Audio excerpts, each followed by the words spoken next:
अस्सलाम वालेकुम नाज़रीन, जिस तरह से अमेरिका के डोनाल्ड ट्रंप पर कातलाना हमला हुआ, उसे कत्ल करने की कोशिश की गई, बिल्कुल वैसे ही इमरान खान पर भी कातलाना हमला किया गया था। इस पर नून लीग के मुशाहिद हुसैन सैयद ने बड़ा बेहतरीन तबसरा किया। नवाज शरीफ और शहबाज शरीफ को नंगा करके रख दिया और कप्तान की फुल सपोर्ट कर दी। आइए पहले उनकी गुफ्तगू सुनते हैं, फिर इस पर बात करते हैं। आज का हमला, जब आपको ये खबर मिली कि जब आपने देखा कि डोनाल्ड ट्रंप पर हमला हो गया है, तो पहला सवाल आपके जहन में क्या आया?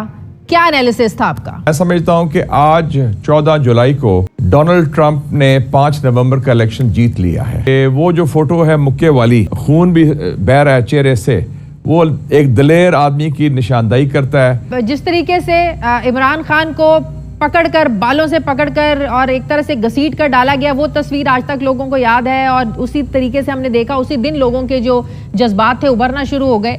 तो आपको लगता है अब ये सिंपैथी वोट होगा जो 8 फरवरी को यहाँ पे पाकिस्तान में भी हमने देखा, जो एक पार्टी के साथ हुआ, और अब जो अमेरिका में ट्रंप के साथ हो रहा है, मुमासलत देखते हैं आप? जी, मैंने तो आज ट्वीट भी ये किया है कि बड़े इंटरेस्टिंग बात है कि सदर ट्रंप और वजीर आजम इमरान खान में काफ़ी चीज़ें कॉमन हैं। जब से उनको निकाला गया, उनके खिलाफ केसेस बने, दोनों जगह, अमेरिका में भी पाकिस्तान में भी। उनके खिलाफ मीडिया ट्रायल भी हुआ, इल्ज़ामात भी लगे, दोनों को रिलीफ भी मिला। अमेरिकन सुप्रीम कोर्ट ने रिलीफ दिया ट्रंप को, इधर सुप्रीम कोर्ट ऑफ पाकिस्तान ने रिलीफ दिया PTI को, और कोर्ट्स ने भी रिलीफ दिया, और दोनों ने फेस किया ये असैसिनेशन अटेम्प्ट और बहादुरी से उसका मुकाबला किया।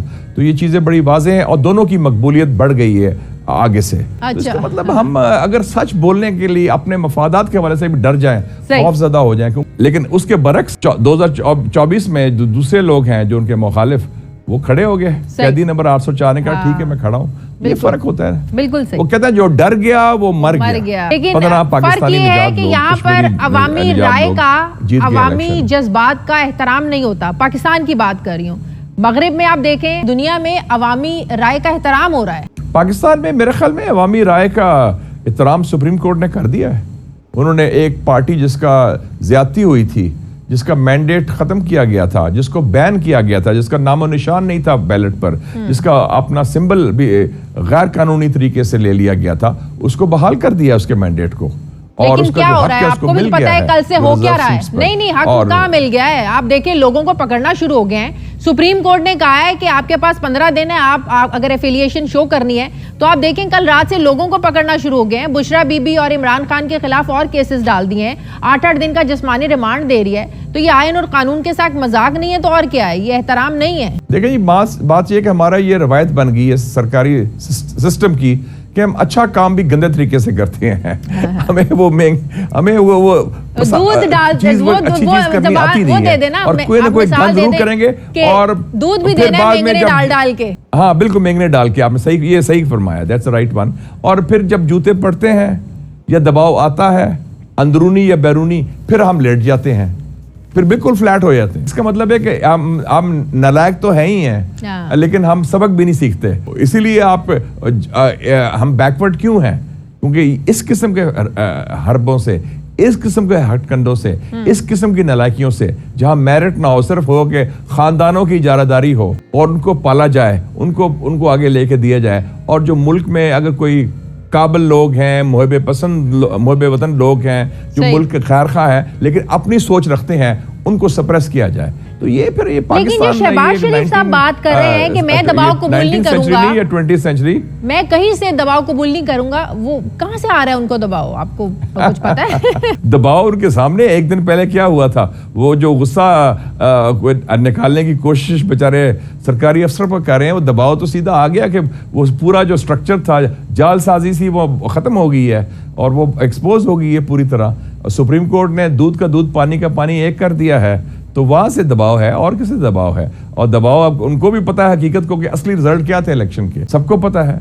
तो वो उसका आप जवाब तो नहीं दे सकते आप तो, लेकिन गुस्सा वो वजह और है, लेकिन टारगेट और है अनफॉर्चुनेटली। लेकिन हम सीधी बात तो नहीं करते ना, इतनी जरूरत नहीं है कि सच बोले। बिल्कुल, लेकिन अनफॉर्चुनेटली नुकसान ये है कि इदारों की इतनी जरूरत नहीं है कि सच बोलने की जरूरत है सरकारी निजाम में, ना सच सुनने की हिम्मत है। तो लगता है ऐसे है कि हुकूमत ताकत के जोर पे सब कुछ करना चाहती है, ताकत के बलबूते पे अभी भी PTI को सप्रेस करना चाहती है। आप सनम जावेद का देखें, 2 दिन से अदालतें हुक्म दे रही हैं कि सनम जावेद को रिहा कर दिया जाए। आज रिहा करके लेके जा रहे थे, फिर पकड़ लिया।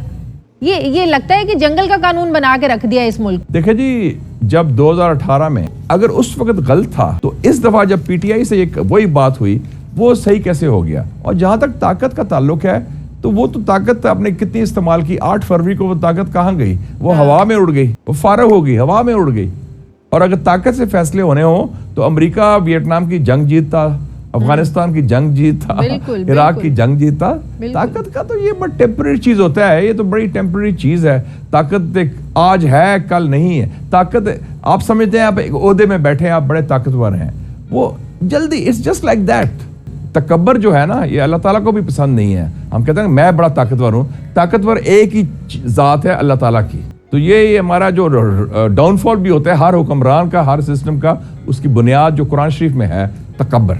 बिल्कुल सही। वो शैतानी एक खसूसियत है, एरोगेंस, ह्यूब्रिस। अमेरिका का जवाल क्यों हुआ है? हाँ। अमेरिका का जवाल इसलिए हुआ है कि वो तकब्बर था कि हाँ हम बड़ी सोल सुपर पावर है, हम जो चाहे कर सकते हैं। अल्लाह ताला ने कहा नहीं, there is a power bigger than you. और छोटा सा एक मुल्क है अफगानिस्तान, उन्होंने तिया पांचा कर दिया। रूस का तिया पांचा किया, फिर अमेरिका का किया। तो ये हम सबक सीखें जी, हिस्ट्री जी, ये कोई रॉकेट साइंस नहीं है। सही, ये कोई बड़ी कोई खास बात नहीं है। आप नवाज शरीफ साहब की सियासत को बखूबी समझते हैं। अब तक जो उनकी खामोशी है, वो पार्टी सदर भी बन गए, उसके बावजूद भी उनकी जो खामोशी है वो दबे दबे अल्फाजों में कहते भी हैं। आपकी मुस्कुराहट बता रही है कि आप बड़ा कुछ जानते हैं इस खामोशी के पीछे। इस खामोशी की वजह क्या है? एज अ खैर खा ऑफ मियाँ साहब, मैं जब मियाँ साहब 21 अक्टूबर को आए, उनसे 3 महीने पहले मैंने कह दिया था कि मियाँ साहब को चाहिए कि वो वजीर आजम बनने की ख्वाहिश तर्क कर दें चौथी बार। कोई इलेक्शन, कोई मैनिफेस्टो, कुछ नहीं था। इलेक्शन कैंपेन क्या था? चौथी बार प्राइम मिनिस्टर, पाकिस्तान को नवाज दो। ये आप अंदाजा लगाएं कि आप कैंपेन चला रहे हैं 2024 में, पाकिस्तान को नवाज दो। ना आपने विजन दिया, ना आपने बताया। आप एक अवामी जमात से सरकारी जमात बन चुके थे PDM 1 के दौर में, और एक वफाकी जमात से आप पंजाबी जमात बन चुके थे। आपको फिर भी समझ नहीं आई। मैंने ये बातें सबसे पहले कह चुका था, मैं 2 साल पहले, और मैंने कहा कि वो वजीर आजम नहीं बन सकते। मुझे कोई इल्हाम तो नहीं आया था, मैंने अपना मुशाहदा दिया था बेस्ड ऑन द फैक्ट्स, और वही हुआ। आखिर में क्या हुआ? तो वो फारग हो गए। वही हुआ तो जो मोदी के साथ भी हुआ। आपकी बार 400 पार, आपकी बेटी बन जाएगी चीफ मिनिस्टर। वही हाल हुआ ना, आपकी बार 400 पार। और मोदी ने भी एरोगेंस दिखाई, ओ जी अब की बार 400 पार। हाँ। लोगों के अवाम ने, मैं हिंदुस्तान के अवाम को सलूट पेश करता हूँ। हाँ। कि उन्होंने मोदी जैसा बंदा जिसकी तकब्बर था और बदबूदार हिंदुत्व, तासुब, तकरार, तसादम की सोच वाला, उसको फारग कर दिया। सही। मुशाहिद साहब, आपको भी पता है, जिस तरह भी आप कह रहे थे, बड़े बड़े इश्तिहार लगते थे ये नवाज शरीफ की बारी के, चौथी बार वजीर आजम, चौथी बार नवाज दो पाकिस्तान को। बात यह है कि आज फिर क्यों नून लीग के लोग कहते हैं कि नवाज शरीफ तो कभी बनना ही नहीं चाहते थे, वो वजीर आजम बनने थोड़ी आए थे, वो तो पाकिस्तान की आवाम की खिदमत करने आए थे। हंसी आती है इस बात पे। मैं क्या कमेंट करूं? जिस दिन तक हम दिखावा, मुनाफकत, खुशामद, झूठ, एक दूसरे पर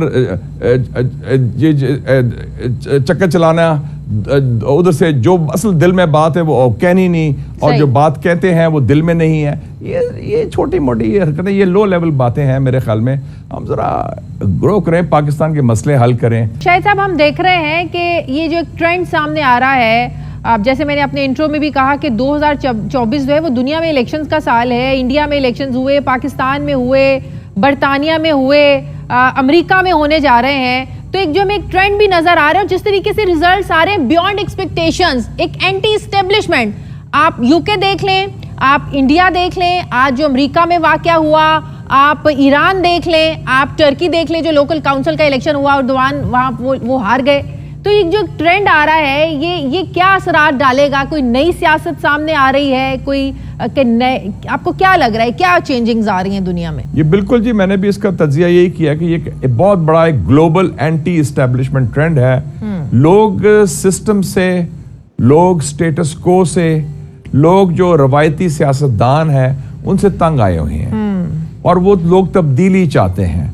तब्दीली से जिससे उनके अपनी जिंदगी में कोई फायदा भी हो, फर्क भी पहुंचे। बाइडन को वैसे भी जो एस्टेब्लिशमेंट का बड़ा खास नुमाइंदा, कई और वॉर मॉन्गर बल्कि मैं कहूँगा, उसको भी फर्क कर दिया अमेरिका में।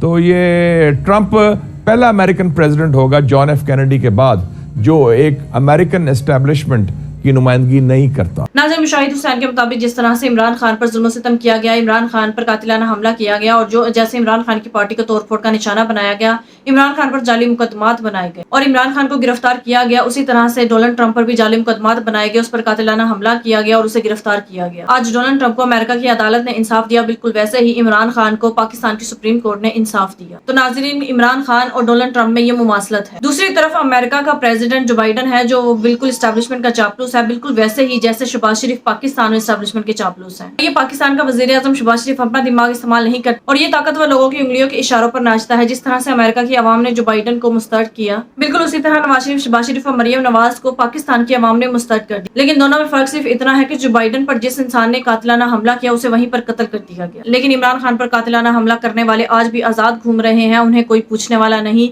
और हो सकता है वो पाकिस्तान के आला ओहदों पर भी फायज हों। जबकि इमरान खान के कातिल को जिस मजहबी जनूनी कहकर उसे खत्म कर दिया गया था, उसका भी आज तक एहतसाब नहीं हो सका। तो नाज़रीन, ये फर्क है पाकिस्तान जैसे मुल्क में जहां पर कानून और आइन की सरेआम धज्जियां बिखेरी जाती हैं और कोई भी पूछने वाला नहीं, जबकि अमेरिका में ऐसा नहीं है। जो भी अमेरिका में कानून और आइन की धज्जियां बिखेरता है, चाहे वो कोई भी हो, उसका एहतसाब जरूर किया जाता है। जबकि पाकिस्तान में थोड़ा सा ताकतवर इंसान हो तो वो अपने आप को हर तरह के कानून और आइन से बालातर समझता है, फिरौन बनकर फैसले करता रहता है। उसे ये भूल जाता है कि ऊपर एक जात अल्लाह ताला की भी है। नाज़रीन, इमरान खान को जैसे ही दौरान इद्दत निकाह केस में बाइज्जत बरी कर दिया गया, तो उसके बाद भी इमरान खान को रिहा ना किया गया, बल्कि उल्टा इमरान खान को तोशा खाना का एक और केस बनाकर नजायज और बेहुदा केस में दोबारा से इमरान खान को गिरफ्तार कर लिया गया। बिल्कुल इसी तरह सनम जावेद को आज जब अदालत ने रिहा कर दिया, उसके कुछ ही घंटे के बाद उसको दोबारा से गिरफ्तार कर लिया गया। बिल्कुल इसी तरह नाज़रीन, यास्मीन राशिद और पीटीआई के दीगर कारकुनान को जबरदस्ती जेल में रखा गया है। हालांकि उन पर कोई जायज मुकदमात भी नहीं है। उनका कसूर सिर्फ इतना है कि वो अवाम की बात करते हैं और वो कहते हैं कि हमें अवाम का साथ देना है और इस मुल्क में हकीकी जमहूरियत होनी चाहिए। लेकिन जो ताकतवर लोग हैं, एलीट क्लास है, उनसे ये बात बर्दाश्त नहीं। चंद मुट्ठी पर ताकतवर लोग इस मुल्क पर मुसल्लत हैं, जो अपने हाथों से इस मुल्क के निजाम को नहीं जाने देना चाहते, क्योंकि इसमें उनके बहुत से मफादात हैं और इसी की वजह से उनकी नस्लें